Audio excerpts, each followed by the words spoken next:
Martina. Ingūna. Emma.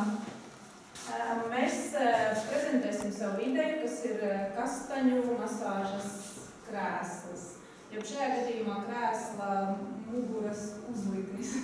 Vai sēžamās daļas uzliekamais paklājs? Jā. Problēma, ar ko tas viss sākās, ir tā, ka cilvēkiem daudziem ir problēmas ar muguras sāpēm. Ne tikai veciem cilvēkiem, bet arī jaunākiem. Cilvēkiem ir diezgan mazkustīgs dzīvesveids un nav laika iet uz masāžām, vai nav finansiāli apstākļu dēļ, vai vienkārši laika trūkuma dēļ. Īpaši projektu vadītājiem tādiem speciālistiem daudz jāsēž, un tad šis nevar palīdzēt. Tad mūsu risinājums bija, ka mēs no dabas materiāliem, kas ir iespējams mūsu Latvijā, tie ir kastaņi, kas šeit ir Šeit iekšā ir iestrādāti kastaņi, tunelīšos, svaigi lasīti, īpaši izmeklēti labākie no labākajiem Latvijas kastaņiem. Šajā gadījumā izņemt viņus nevar, bet viņi tur ir, viss var saskaitīt un atklausīt.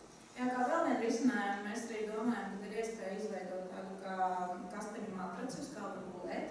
Vēl ir iespēja izveidot bērniņiem matracīti, lai attīstītu visas sensorās lietiņas, kas viņiem ir. Motorika. Lielākiem bērniem, protams, var kaut ko attaisīt vaļā, kastanīt un paripināt, mazākiem, protams, nē. Šo var izmantot arī kā rotaļlietu, attiecīgi attājas vaļā, un tad ir iespēja izņemt kādu daļu vai visas, un pēc tam skaidīt un liek apritēt. Biznesa modeli. Kā mēs sasniegsim savu mērķi? Mēs tā ātri apspriedāmies un izdomājam, ka mēs pat varētu mēs varētu lūgt bērnus palīdzēt mums ar kastaņu lasīšanu, par ko mēs, ja jums tas bizness aiziet, mēs varētu viņiem kādu naudiņu piešķirt. Ar vienas cilvēkam vai paklāja pildījumu bērnam, piemēram, samaksāja 3 eiro. Un tas būtu arī savā ziņā tāds sociāls projekts. Jā, un runājot arī par sociālo projektu, mēs arī varam piedāvāt vecākiem cilvēkiem, kas dzīvo mājās, teiksim, pensionāriem, arī jaunajām māmiņām, kas dzīvo mājās, kuras ir mieru šūt, lai palīdz mums šos matracīšus ražot. Tas būs unikāls. Unikāls būs tas, ka tas ir Latvijā ražots, protams. Mēs arī domājam par to, ka varētu ar laiku veidot, pieņemsim uz kādu Latvijā ražota auduma vai adījuma, ne adījuma, bet austa auduma, Latvijas motīviem. Tad mēs vēl domājam, ja bērnu paklājiņu mēs varētu taisīt, pieņemsim, vai Ben Benus vai Hello Kitties, vai no kaut ko tam līdzīgi. Šis variants ļoti piemērots birojām, vakar notestējām mūsu birojā, izskatījās ļoti korekti un salīgi. Es vēl veicu intervijas, arī cilvēki vēlas tādus paklājus pirkt un par kādu cenu. Atbildes bija dažādas. Cilvēki nevēlējās daudz maksāt, apmēram 10 eiro. Es domāju, tāda paklāja šūšana izmaksā vairāk. Citi teica, ka viņi paši varētu tādu paklāju uzšūt.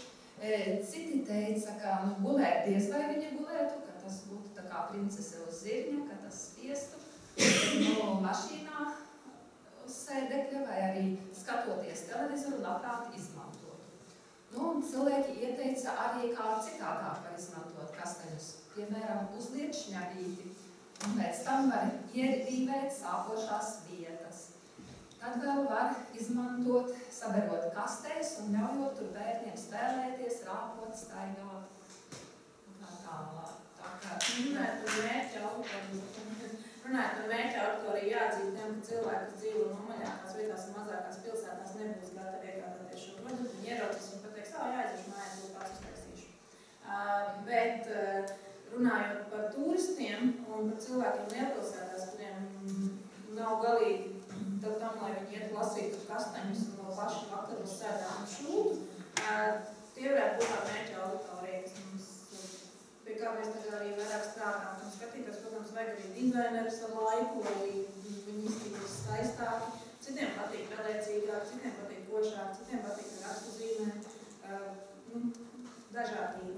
Es vēl gribu piebilst, ka laukos cilvēki nespēja pateikt, pa kādu cenu viņi būtu gatavi pirkt. Viņiem labāk patīk, ka viņiem piedāvā konkrētu cenu, un tad viņi pasaka, vai viņi pa tādu cenu pirks vai nepirks. Un vēl varbūt vajadzētu papētīt kādu zinātnieku, cik biezu materiālu vajadzētu un kādu, lai tie kastaņu iedarbība ir labāka. Jā, runājot par komandu, tā kā mēs jau minējām, tie varētu būt bērni, kas lasa kastanīšus.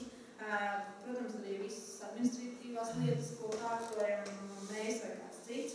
Un mēs vēl droši vien piesaistītu arī kādu ārstu profesijas pārstāvu, kurš pastāstītu vairāk par kastaņu labvēlīgo ietekmi uz veselību un uz sāpju novēršanu un tā tālāk. Par finansēm runājot, mēs jau sākām, tad šis konkrētais modelis ir izmaksājis mums naudā 20 eiro un plus vēl kastaņu un nervi. Un ieguldītais darbs, laiks. Jā. Droši vien, ka minimums varētu būt kaut kādi 30-40 eiro par šādu veidu masāžas. Jo šeit ir iestrādāts arī rāpējas lietas, te var vēl ievietot citu veidu pildījumu, ir iespēja. Ir arī no vienas puses ir vairāk kasteņas dējot, un no otras puses mazāk, jo šeit ir arī vilnas pildījums. Viņš arī silda, tā kā ir sildīšana. Protams, ar laiku arī, ja mēs tiešām dabūjam kādu ārstu speciālistu, kurš pasaka, ka viņa kasteņi ir veselīgi, un tas ir ne tikai tā, ko mēs tautā runājam, bet tiešām tā, tas izrādās, ka ir patiesība. Tad mēs arī varam piedāvāt rehabilitācijas centriem, sanatorijām šo produktu, ne tikai Latvijā, bet arī ārzemēs. Tas īstenībā nekam viss. Būs izmēģināšanas tūre. Mēs tagad darīsim tā, ka tu dosi katram pēc kārtas, katrs pieliks, nesiesim pie krēsla, bet visiem būs iespēja pasēdēt, ja tev nav iebildumi. Ja? Tad mēs paralēli es runāšu un paralēli visi testēs. Ja? Bet... bez čaulas, ja? Man priekšlikums ar čaulu, jo tad mēs Okay. Jā, bet labi, aplausu komandai,